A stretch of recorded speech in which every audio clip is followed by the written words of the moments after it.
Hello दोस्तों, आज पेट के एक इम्पॉर्टेंट हार्मोन कोलेसिस्टोकाइनिन के बारे में बात करेंगे।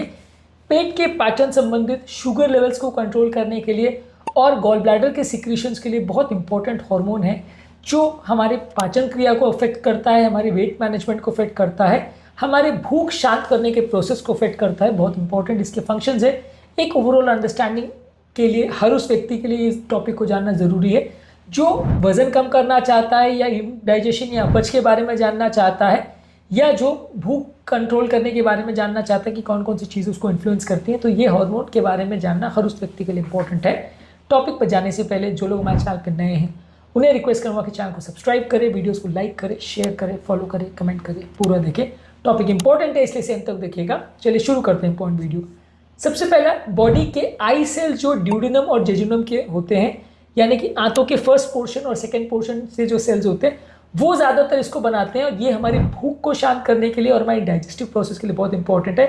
ये काम क्या क्या करता है? हमारे गॉल ब्लैडर के कॉन्ट्रैक्शन में मदद करता है। जब ये रिलीज होता है तो गॉल ब्लैडर कॉन्ट्रैक्ट करता है जिससे कि पेट में जो फैट्स को डाइजेशन करने के लिए जो बाइल जूसेस बनते हैं वो गॉल ब्लैडर से निकल के आंतों में आते हैं और जिसकी वजह से हमारे फैट का पाचन हो पाता है। तो उसमें इसका बहुत इंपॉर्टेंट रोल है।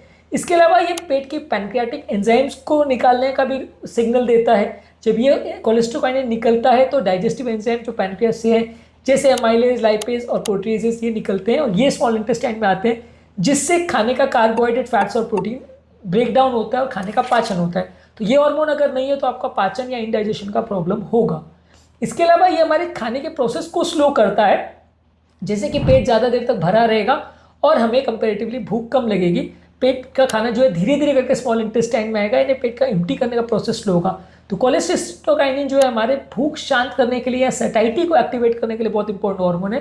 ये अगर बॉडी में कम होगा तो भूख ज़्यादा लगेगी, वजन ज़्यादा बढ़ेगा, पेट में जो भी खाना जाएगा वो जल्दी खाली हो जाएगा, जिसकी वजह से एक तो शुगर लेवल ज़्यादा जल्दी बढ़ेंगे, पेट को जो एम्प्टी करने के लिए टाइम कम मिलेगा तो जल्दी डाइजेशन नहीं होगा, खाना पूरा आंतों में चला जाएगा और हमारा भूख ज़्यादा लगने की वजह से बार बार हम खाएंगे तो insulin resistance, diabetes, blood pressure, inflammation और वजन बढ़ने का प्रोसेस, ये सारा चीज़ें बढ़ जाएगा। तो कोलेस्टोकाइनिन का कम होना बहुत इंपॉर्टेंट रोल प्ले करता है। जितना कम कोलेस्टोकाइनिन होगा उतना ज़्यादा आपका वजन बढ़ने का चांस होगा। तो सैटिस्फैक्शन हार्मोन के हिसाब से इंक्रेटिन और कोलेस्टोकाइनिन ये दोनों का इंपॉर्टेंट रोल होता है। इसके अलावा जो कोलेस्टोकाइनिन है वो हमारी डायरेक्टली ब्रेन पर भी ऐड करके हमारी सेंस ऑफ फुलनेस या पेट भरने के सेंसेशन को प्रमोट करती है। डायरेक्टली ब्रेन पर ऐड करके हमारे हाइपोथैलेमस पे मैसेज भेजती है कि पेट भर गया और खाने की आवश्यकता नहीं है। तो उस मामले में भी इसका रोल है।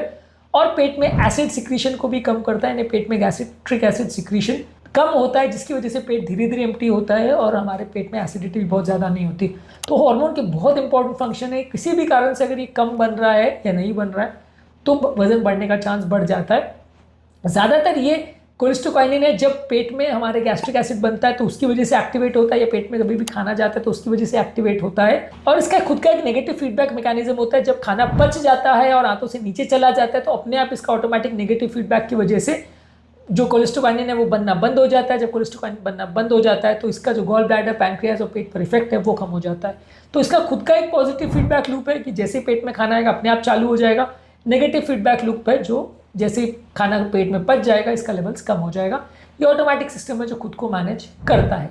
क्लिनिकल इंपॉर्टेंस क्या है? यदि किसी को अपच का प्रॉब्लम है, इंडाइजेशन का प्रॉब्लम है या गॉल ब्लैडर की कोई प्रॉब्लम है या पैनक्रियाटिक डिसऑर्डर्स है, वहाँ पे कोलेस्टोकाइनिन के लेवल्स में वेरिएशंस आते हैं और इसका रिसेप्टर फंक्शन भी कॉम्प्रोमाइज़ हो जाता है जिसकी वजह से डाइजेस्टिव प्रोसेस कॉम्प्रोमाइज़ होती है, वजन ज़्यादा बढ़ता है या डाइजेशन प्रॉपर नहीं होता है, हमारे ओवरऑल जो है एपेटाइट मैनेज करना मुश्किल होता है।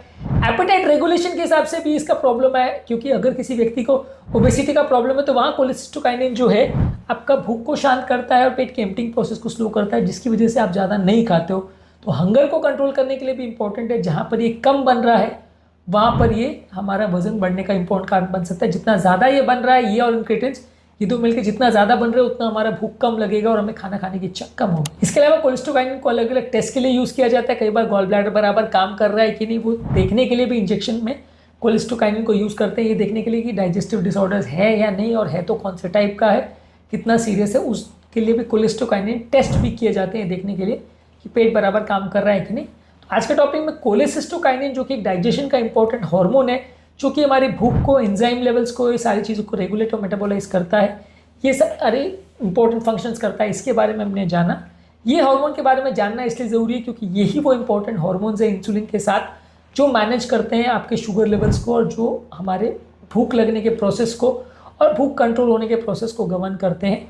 ये हार्मोन्स की कमी भी नुकसानदायक होती है, बहुत ज़्यादा होना भी अच्छा नहीं, तो इसलिए ये सारी चीज़ों को समझना एक ओवरऑल अंडरस्टैंडिंग डेवलप करने के हिसाब से ज़रूरी है।